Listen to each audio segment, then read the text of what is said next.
Pemirsa, ex-Mendikbud Nadiem Makarim diperiksa penyidik Kejaksaan Agung pada hari ini. Nadiem diperiksa sebagai saksi dugaan korupsi pengadaan laptop Chromebook di Kemendikbudristek. Pemirsa, Nadiem Makarim datang ke Kejaksaan Agung untuk menjalani pemeriksaan dugaan korupsi pengadaan laptop Chromebook. Seperti yang kita lihat, ini tadi Nadiem datang bersama pengacaranya Hotman Paris ke gedung Jaksa Agung Muda Bidang Tindak Pidana Khusus Kejagung. Nadiem datang bersama Hotman Paris pukul 8 pagi tadi. Sebelumnya Nadiem Makarim tidak datang ke Kejaksaan Agung pada 8 Juli 2025, di mana kasus ini naik ke tahap penyidikan pada 20 Mei 2025. Ini berkaitan dengan perkara bantuan peralatan teknologi bagi satuan pendidikan tingkat dasar, menengah, dan atas. Mana pemeriksaannya hari ini?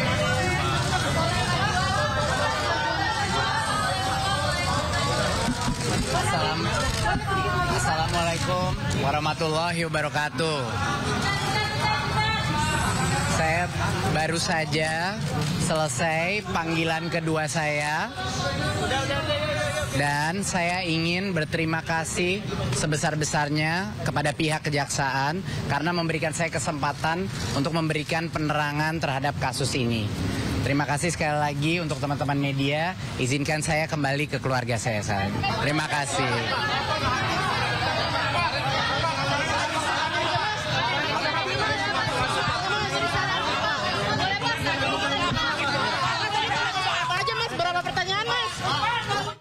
Tidak hanya Nadiem Makarim, Kejagung sebelumnya telah memeriksa menggeledah kantor Goto dan memeriksa 2 staf khusus Mendikbudristek 2019-2024 itu. Pemeriksaan ini dilakukan terkait kasus dugaan korupsi pengadaan laptop berbasis Chromebook tahun 2019-2022.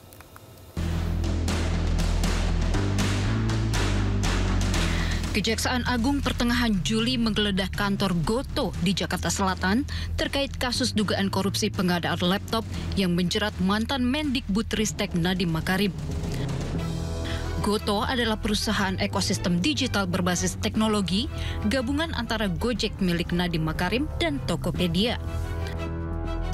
Penggeledahan terkait kasus dugaan korupsi pengadaan laptop berbasis Chromebook yang menyeret pendiri Gojek sekaligus mantan Mendikbudristek Nadiem Makarim. Juni lalu, Kejagung juga sudah memeriksa 2 staf khusus Nadiem, yaitu Fiona Handayani dan Ibrahim Arif. Penyidik bertanya kepada Fiona tentang tugas dan pekerjaannya selama menjadi staf khusus Nadiem. Sementara itu, staf khusus Nadiem lainnya, Yuristan, meminta pemeriksaan dilakukan secara daring, lantaran saat ini ia sedang berada di Australia. Kejagung sendiri telah memeriksa Nadiem pertama kalinya pada Senin 23 Juni 2025. Nadiem diperiksa sebagai saksi.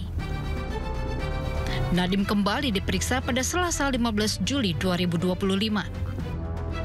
Dalam dugaan korupsi pengadaan laptop ini, negara diperkirakan dirugikan sebesar 9,9 triliun rupiah. Nadiem juga telah dicegah untuk tidak pergi ke luar negeri. Tim Liputan iNews melaporkan. Kita beralih ke kasus lain. Kejaksaan Agung mengaku sudah mencekal Riza Khalid setelah ditetapkan sebagai tersangka dalam kasus dugaan korupsi tata kelola minyak mentah.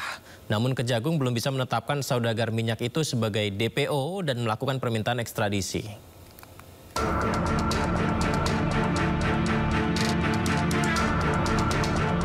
Walaupun Kejagung sudah mengendus keberadaan Riza Khalid dan diduga berada di Singapura, namun setelah 4 hari ditetapkan sebagai tersangka, Kejagung belum juga menetapkan saudagar minyak itu sebagai DPO. Bahkan Kejagung juga belum mengajukan permintaan ekstradisi. Menurut Kepala Pusat Penerangan Hukum Kejagung, Harli Siregar, Kejagung terlebih dahulu akan memanggil Riza Khalid sebagai tersangka, dan jika yang bersangkutan mangkir, maka statusnya akan dinaikkan sebagai DPO.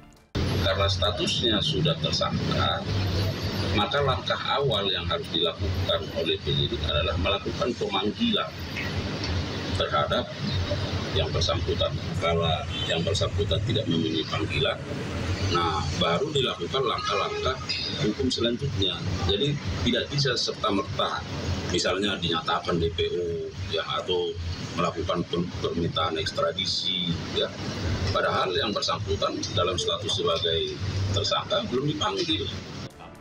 Sementara itu, menurut pakar hukum pidana Abdul Fikar Hajar, langkah Kejagung dinilai terlambat. Seharusnya Kejagung sudah menetapkan Riza Khalid sebagai tersangka dan mencekalnya sejak anaknya Kerry Ardianto ditetapkan sebagai tersangka dalam kasus yang sama.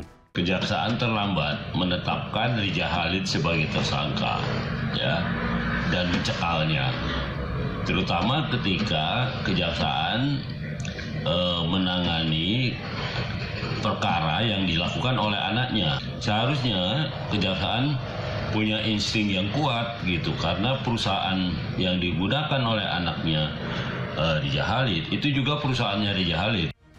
Kamis lalu bersama 17 tersangka lainnya, Riza Khalid ditetapkan sebagai tersangka dalam kasus dugaan tindak pidana korupsi dalam tata kelola minyak mentah.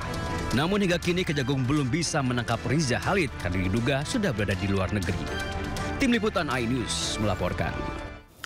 Direktur Penyidikan Kejaksaan Agung Abdul Qohar membeberkan 7 penyimpangan yang dilakukan Riza Khalid CS dalam perkara tata kelola minyak mentah. 7 penyimpangan tersebut sebagai berikut.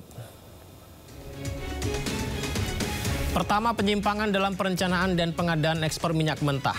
Kedua, penyimpangan dalam perencanaan dan pengadaan impor minyak mentah. Ketiga, perencanaan pengadaan impor BBM.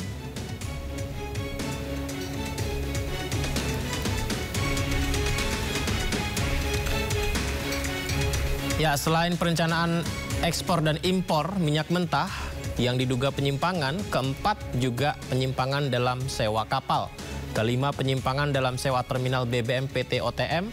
Keenam, penyimpangan dalam pemberian kompensasi produk Pertalite.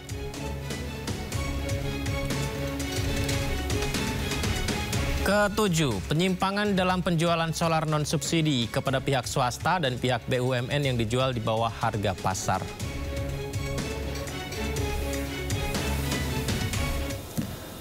Ya, sering disebut beberapa kali, lalu siapa sebenarnya sosok mafia migas Riza Khalid? Muhammad Riza Khalid atau yang dikenal sebagai Riza Khalid lahir tahun 1960. Ia memiliki 2 orang anak, salah seorang putranya bernama Muhammad Kerry Adrianto yang lebih dulu jadi tersangka dalam kasus minyak. Dominasinya dalam impor minyak, Riza mendapat julukan The Gasoline Godfather.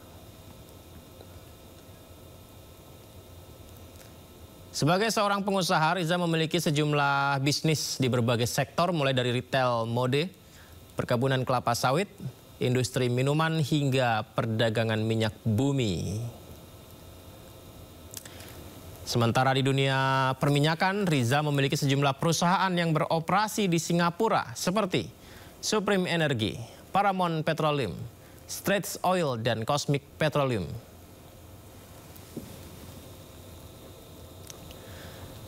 Kita bicara kekayaan. Kekayaan sang mafia migas ditaksir mencapai 6,6 triliun rupiah. Angka tersebut menjadikan Riza sebagai orang terkaya ke-88 dalam daftar Globe Asia tahun 2015.